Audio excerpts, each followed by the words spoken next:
Branches rake the van's windows as Nora grinds through the forest road. It's dusk, copper bleeding into the tree trunks, the sky a veinous purple bruised above the windshield. Her teeth vibrate with every muddy jolt, the steering wheel sticky beneath her damp palm. Pine needles gather in sweaty patches on the seat beside her, a badge of the days clambering through underbrush with her students, their voices echoing playful and shrill in the moist air.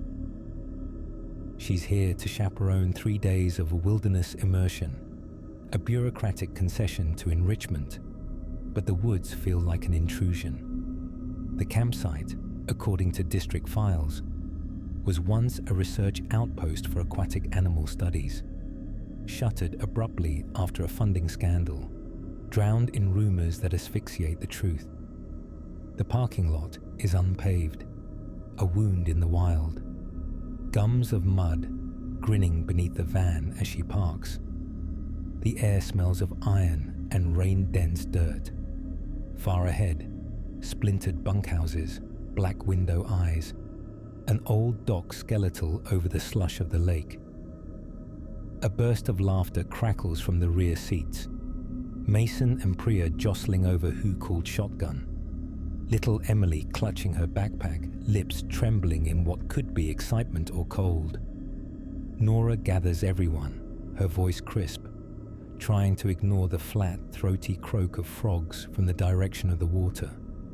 Something underneath their chorus sinking and slow. As she unloads coolers and sleeping bags, her sneakers sink slightly into the spongy terrain, cold seeping upward like fingers. She tells herself it's just the rain. It's always just the rain. Inside the lodge, the walls sweat, beadlets of water clinging to the sagging wood. Each bunk is stripped bare, grey foam mattresses exposed.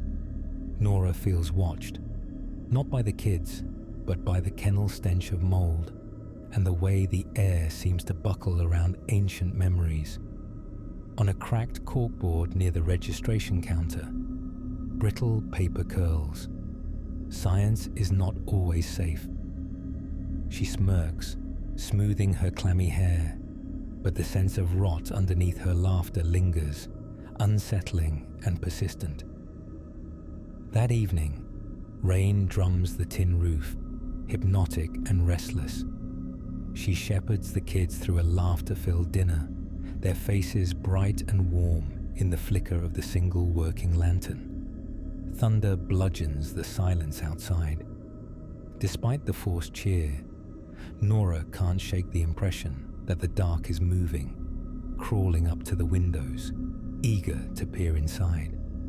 The wind carries the scent of burnt plastic, and in every pooling shadow, a smile, thin and water-warped, seems to twist itself alive, watching.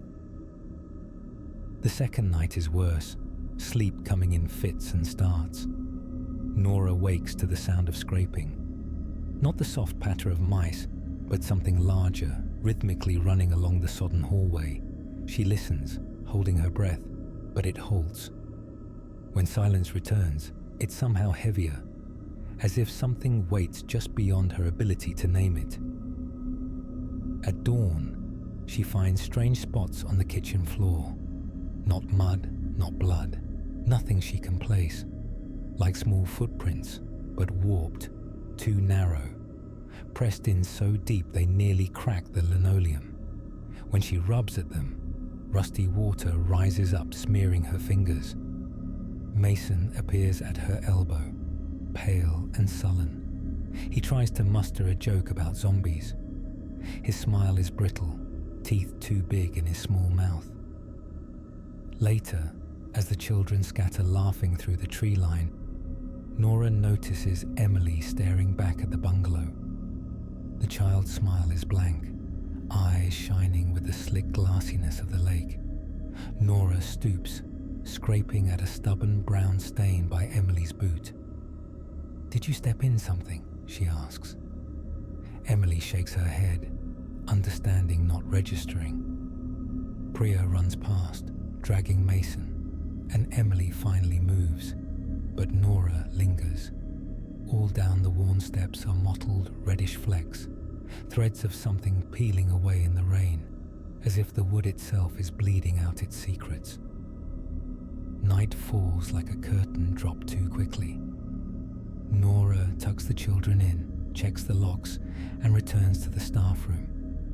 She pries at the memory of the faculty briefing. Strict curfew, no swimming, don't disturb lakeside structures. She assumed it was safety theatre, exaggerated by liability fears. Now, the rules feel like warnings, frayed at the corners but pulsing with some essential truth. It's in the quiet after lights out that she first hears the giggle, hollow, as though filtered through water. It comes from beneath the floorboards, vibrating her cot. She strains, heart thudding. The noise tapers off, replaced by a faint, wet dragging. There's a knock at her door. It's Emily, barefoot, shuddering. Her pajamas are damp, one hand twisted in her shirt. "Someone's outside," she whispers, lips barely moving. "He keeps smiling at me." Nora shushes her, tucks the girl in beside her. But when Emily finally sleeps, Nora cannot. Sleep circles her mind but never lands, every surface thrumming with the memory of that hollow laugh. The next day, spirits are frayed. Priya is sullen, Mason quick to snap. They complain of dreams, dark, drifting dreams, where something with hair slicked flat and skin puckered floats beneath green-black water, grinning. Nora finds herself flinching at every shadow. She rations her reassurances, her voice increasingly hollow. She catches herself smiling too much at the children, her face stiff and stretched. That night, an electric snap yanks her from fretful sleep. The generator's gone dead. Impossible she'd filled it herself. Something prickles the air as she reaches for her flashlight. Static, breathless. In the blackness, she finds her hand seized in tiny frozen fingers. "Don't smile," Emily whispers from her cot. The girl's face is drenched in moonlight, her nightgown soaked and clinging. "He doesn't like when you smile back." Nora scans the room. No one else is awake. She feigns bravado. "Who's he, Em?" Emily's smile is the worst of all, utterly blank. A scream outside. Mason's voice, strangled with terror. Nora bolts, nearly tripping down the hall. The door flies open on hinges screeching through the mist. On the mist-shrouded landing, Mason stands, fist balled at his eyes. Across the yard, the lake stirs, black and bottomless. Something stands at the shoreline. A child, maybe 10, in a sopping antique uniform. A collared shirt clings to pallid flesh, shape melted by water. The child's hair hangs in dripping curtains. His lips pulled into a smile, cut too wide. Teeth leech white in the gloom. Rain dribbles over the child's shoulders, but he doesn't blink or shiver. His eyes are misshapen, like ballooned glass marbles left in the sun's heat. Too bright, too eager. Each footstep forward squishes, water oozing from the ruined shoes, ancient tags curling on the breast pocket. His smile remains motionless, like something sewed on after death. Nora throws herself between the children and the apparition. Air chills, every exhale condensing instantly. The ghost's grin splits impossibly wide. A sudden smell, rotting meat mixed with algae and raw, burned plastic, scorches Nora's throat. Her knees nearly buckle. Mason screams and pulls her hand, backpedaling inside. The ghost's head tilts. Water drains from its mouth, painting a ruddy trail in the grass. Inside, Nora jams the door shut, her heart convulsing. She holds Mason and Priya, hands trembling. Emily rocks in the corner, crooning wordlessly, sharp as glass. Rain thrashes the window, retreating only when the ghost's face presses to the panes, eyes luminous in the black. For a heartbeat, he's everywhere. The glass, the darkness, the rising tide in Nora's mind. A hallucination, Nora tells herself, desperate. Sleep deprivation, mass hysteria.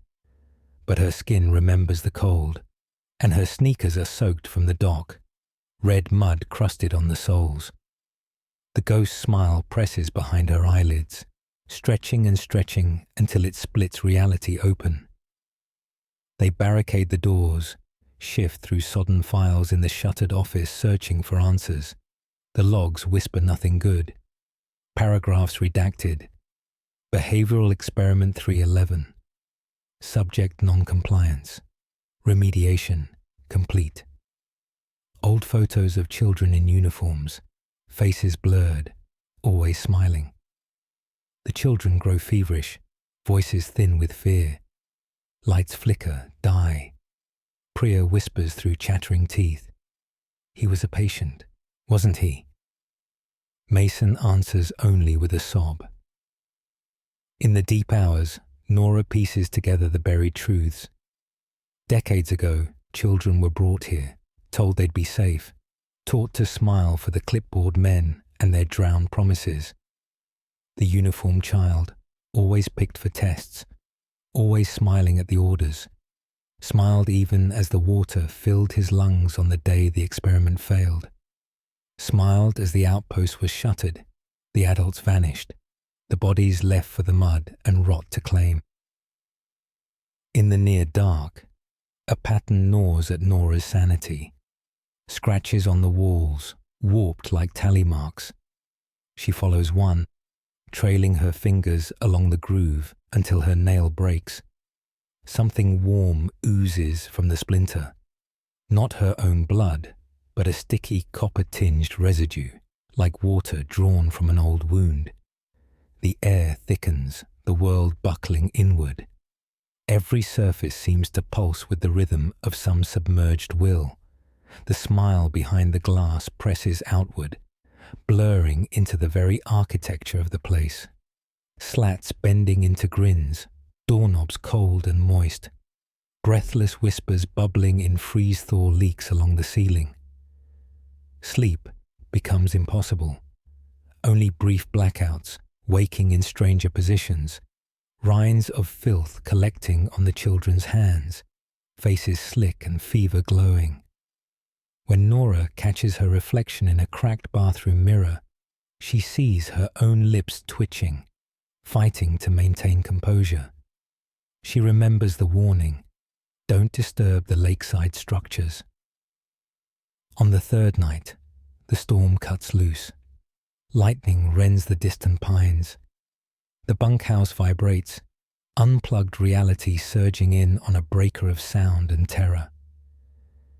Emily, glass-eyed and floating through the dark, vanishes from her cot. Nora, pulse raging behind her eyes, stalks from room to room, knowing, in every slick print she follows, in every draft of mold and undertow, that it's too late. She finds the girls near the lake. Priya and Mason huddle under the eaves screaming, rain plastering their hair to their skulls. Out on the dock, Emily stands, swaying, face turned up to meet the swirling sky. The waterlogged boy hovers beside her, hand coolly entwined with hers. Both are smiling. Only one is alive. Nora charges forward, feet slapping soaked boards. The wood shudders, groans, half submerged. The ghost looks at her, through her, eyes leaking brackish tears into the lake below. "Let her go," Nora shrieks, voice shredded. The ghost's smile flickers, then widens, peeled at the edges. His head cants, considering. Then he opens his mouth. Water spills forth, red and stinking. In that instant, Nora sees a procession of children, all in uniform, all drowned, all smiling. faces misshapen by years beneath the sludge. A resonance pounds in her skull. A smile hides years of slaughter. She remembers the children's forced grins in the old photos. She sees herself, always reassuring, always smiling to mask the dread, to tranquilize the pain. The grind of pretending, as treacherous as the weight of the lake. Emily turns, her cheeks slick, lips parted in a smile that isn't hers. He just wants us to be happy, she croons, voice burbling. Nora lunges, the dock lurches. Hands, too many hands, erupt from the water pale, bloated, childish. Each one clutches the beams, the cold crawling up Nora's legs. The wet, soft weight of the dead. She fights, tearing Emily's grip from the ghosts, wrenching her free. Skin splits, water gushes. A scream loops from child and phantom alike. The ghost's jaw cracks impossibly wide, letting out a shriek of metal and drowning. Priya and Mason pull her back. The dock teeters, ghosts writhing, their smiles never changing. Lightning explodes, backlighting a tableau of grinning faces frozen in agony and want.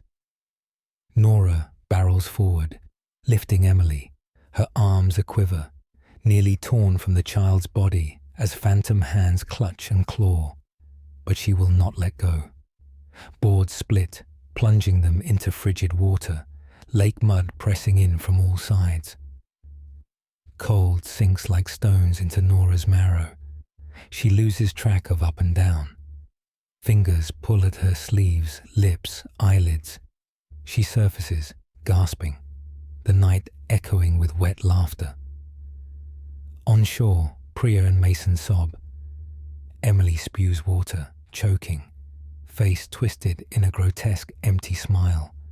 The ghost floats midway across the water, his grin now ruptured, eyes nothing but empty sockets. But new faces emerge around him, all smiling. More children, more uniforms, more secrets drowned. Nora realizes they are never leaving. This place, lacquered by decades of cruelty, breeds an unending harvest of smiles hiding slaughter. She guides the children back to the fence, eyes never leaving the lake. The lodge is ruined, every corner leaking laughter and brine, more small footprints appearing, tracking toward the water. At dawn, roused by muffled sobs, she walks through the haze of dew toward the dock, expecting to find nothing but her own reflection in the trash-strewn mud. Instead, she sees broken bits of uniform, name tags rusted and illegible, tangled in red thread that winds along the pier. Each thread leads toward the black mouth of the lake. Each thread pulses as if alive. She wipes a streak of mud from beneath Emily's eyes, only to find the child's lips twitching again, the two bright grins surfacing. By noon, rescue crews trek into the forest, radios buzzing with static. No one believes their tales of ghosts, of smiling children. The story is quietly buried, another truth drowned by liability and shame. In the van home, the children are silent, teeth pressed into trembling lips. Nora drives, sticky-fingered and broken-nailed, staring into the rear view at a single, waterlogged face hovering in the road behind them, still smiling, forever. Beneath the tireless, haunted trees, the laughter never truly ends. The ghost waits for the next smile, patient as tides, eager as hunger. The lake remembers all, and in every forced grin, one can still taste the centuries of slaughter lurking just below the surface.